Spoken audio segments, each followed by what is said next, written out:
बात बेबात में आपका स्वागत है। मैं हूं प्रोफेसर देवेंद्र प्रसाद राय। आज मैं आपसे बांग्लादेश के बारे में बात करूंगा। आप लोगों को ज्ञात होगा और टीवी पर देखा होगा कि बांग्लादेश में विगत 1-1.5 सालों से जिस दिन से शेख हसीना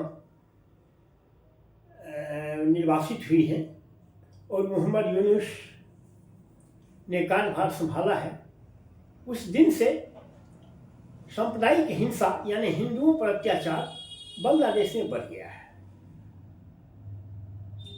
लेकिन देखिए, इस पर तो मैं बाद में बात करूंगा। ये उसके बाद बांग्लादेश में इलेक्शन हुआ। इलेक्शन का रिजल्ट क्या आया? बांग्लादेश में मुख्यतया 2 पार्टी थी। एक अवामी लीग, शेख हसीना की पार्टी जो शेख मुजीबुर रहमान की पुत्री है, और एक बीएनपी, बांग्लादेश नेशनलिस्ट पार्टी, जो खालिदा जिया जिसके प्रधानमंत्री भी बीच में हो चुके थे। यही 2 मुख्य पार्टी है और एक 11 पार्टियों का एक मोर्चा है जो इस्लामिक उन्मादियों का, जो मुस्लिम धर्मोन्मादियों का एक संगठन है जो जमायत इस्लामी के उसको लीड करती है। यह 3 ही पार्टी है, 3 ही घड़े हैं। इसमें अवामी लीग इस बार वहाँ के चुनाव में अवामी लीग को इलीगल घोषित कर दिया। अवामी लीग भाग नहीं ले रही है। अवामी लीग को भाग लेने की छूट नहीं थी, तो जाहिर है कि मेन स्ट्रीम की एक ही पार्टी बच गई, BNP, Bihar Bangladesh nationalist party. उसको तो जीतना ही था और जीती भी। लेकिन उस इलेक्शन रिजल्ट बहुत कुछ हमको मैसेज देता है। इसमें 300 उसमें असेंबली, 300 उसमें संसद के ये सीट हैं, जिसमें 297 का रिजल्ट आ गया है। 3 का पेंडिंग हो गया है, 3 का पेंडिंग कर दिया गया है। उसमें 212 यानी 2/3 से भी अधिक बांग्लादेश बीएनपी जीती है। और यह जो जमात की जो पार्टी है, वह 11 पार्टी मिल करके मात्र 77 सीट जीती और कुछ दूसरी पार्टियां, कुछ निर्दलीय जीते हैं। अब ये क्या मैसेज देता है? यह मैसेज देता है कि बांग्लादेश की आम जनता मुस्लिम उन्मादियों के साथ नहीं है।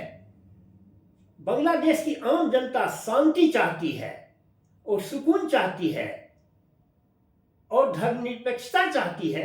धार्मिक उन्माद नहीं चाहती है बांग्लादेश की जनता।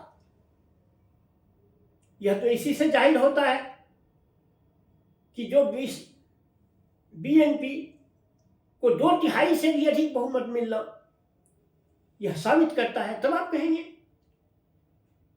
जो बांग्लादेश में तो इस बीच तो बहुत हिंदुओं पर अत्याचार हुआ। अरे ये सब मीडिया हाइप है। कोई बहुत ज्यादा अत्याचार हुआ हो नॉर्मल क्या आपके देश में? नोएडा में अखलाक को गो मांस के शक पर नहीं मार डाला गया? तो आप कहेंगे कि यहाँ भी हिंदू, यहाँ भी मुस्लिमों को सताया जाता है। इसी तरह ठीक है, जितना ही हुआ उतना नहीं होना चाहिए और वह दुखद हुआ। सारे लोगों ने, इंडिया का जितने पॉलिटिकल पार्टी थे, इवन ओवैसी या जितने भी मुस्लिम संप्रदाय की भी जो पार्टियां हैं, उन लोगों ने भी इसकी निंदा की। लेकिन मीडिया और बढ़ा चढ़ा करके इसको दिखलाया। इसलिए इसको ठीक से समझने की जरूरत है। तारिक रहमान जो खालिदा जिया के पुत्र हैं, जो 17 साल अमेरिका में निर्वासित रहे, वह फिर लौट करके आए, वही बांग्लादेश का प्रधानमंत्री बनेंगे। उन्होंने बहुत अच्छा मैसेज दिया है। उन्होंने 13 देश के लोगों को बुलाया है शपथ ग्रहण में, जिसमें भारत भी है, पाकिस्तान भी है, भूटान भी है, जितना पड़ोसी देश है, चीन भी है, जितना पड़ोसी देश है अगल बगल का, श्रीलंका है, सारे देशों को बुलाया है। यह मैसेज दिया है कि हम सब लोगों को साथ लेकर चलना चाहते हैं, वह जो पाकिस्तान परस्ती मोहम्मद यूनुस के समय में दिखलाई गई थी, हमें उम्मीद है कि आने वाली सरकार पाकिस्तान परस्ती से दूर रहेगी, वह अपने देश के हितों को प्राथमिकता देगी। और वो हुआ ही है। एक इंटरव्यू में तारिक रहमान ने कहा है कि हमारे लिए बांग्लादेश फर्स्ट, बांग्लादेश का हित जिसमें भी सुरक्षित होगा उस देशों से हम संबंध रखेंगे, हम किसी देश के पपेट नहीं होंगे। अच्छी बात है, होना भी चाहिए। जब मोदी के लिए इंडिया फर्स्ट, ट्रंप के लिए अमेरिका फर्स्ट, तो तारिक रहमान के लिए बांग्लादेश फर्स्ट क्यों नहीं? उसके लिए तो बांग्लादेश फर्स्ट होना ही चाहिए। दूसरी बात है कि देखिए, हम इतने सालों तक, हालांकि खालिदा जिया के समय में भारत के साथ संबंधों में वह गर्मजोशी नहीं दिखी जो शेख हसीना के समय में रहती है, लेकिन फिर भी कोई संबंध बहुत खराब भी नहीं थे खालिदा जिया के समय में भी भारत के साथ उसके संबंध। जो मोहम्मद यूनुस के समय में जितने खराब संबंध हुए, उस तरह के खराब संबंध खालिदा जिया के समय में नहीं थे। इसलिए हम उम्मीद करेंगे कि तारिक रहमान भी उन्हीं के पद चिन्हों पर चलेंगे। और सबसे बड़ी बात यह है कि 72 से आज तक करीब 54 सालों में हम एक दूसरे पर इतना, एक दूसरे के साथ ट्रेड और पीपल टू पीपल रिलेशन इतना हम घुल मिल गए हैं कि बांग्लादेश को भारत से संबंध रखने के, अगर बांग्लादेश का हित चाहते हैं तो भारत से उन्हें संबंध रखना पड़ेगा, क्योंकि बहुत सारे चीज़ों के लिए बांग्लादेश भारत पर निर्भर है। दूसरी बात है कि हमारी एक संस्कृति है, एक हिस्ट्री है, एक कल्चर है, तो हम उससे अलग नहीं हो सकते हैं। इसलिए हम उम्मीद करते हैं कि ये चुनाव के बाद जो सरकार आएगी, भारत के साथ नॉर्मल संबंध और अल्पसंख्यकों पर जो वहाँ यानी हिंदुओं पर जो अत्याचार हो रहा है उस पर लगाम लगाएगी।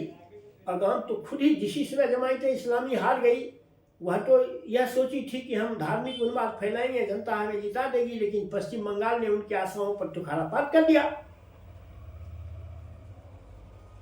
कि उन्हें कहीं का नहीं छोड़ा। अगर अवामी लीग को अगर शिरकत करने का अगर परमिशन दिया हुआ था तो उसको और कम सीटें आती। खैर, अब यह जो भी हो, हम तो उम्मीद करेंगे कि भारत और बांग्लादेश के संबंध मधुर हों, उसी में दोनों देश की भलाई है। हम भी उसके यहाँ बहुत सी आयात करते हैं। आखिर व्यापार ट्रेड डील जो होता है, व्यापार समझौता, कोई एक देश के हित के लिए नहीं होता है, दोनों देशों का हित होता है, तभी ट्रेड डील होता है। तो हमारे और बांग्लादेश के बीच परस्पर जो व्यापार होता है उसमें हमें भी फायदा है, बांग्लादेश को भी फायदा है। यही कारण रहा कि हम तो 3 तरफ से बांग्लादेश को घेरे हुए हैं। इसलिए वह समझिए कि इंडिया लॉक्ड है, बहुत कम सीमा दूसरे देशों से मिलती है। तो इसलिए हम कहेंगे कि हम उम्मीद करेंगे कि आगे आने वाली सरकार बांग्लादेश की जनता के लिए काम करे और बांग्लादेश समेत पूरे भारत की जनता का जीवन सुखमय हो। बस आज के एपिसोड में यही। Thank you very much.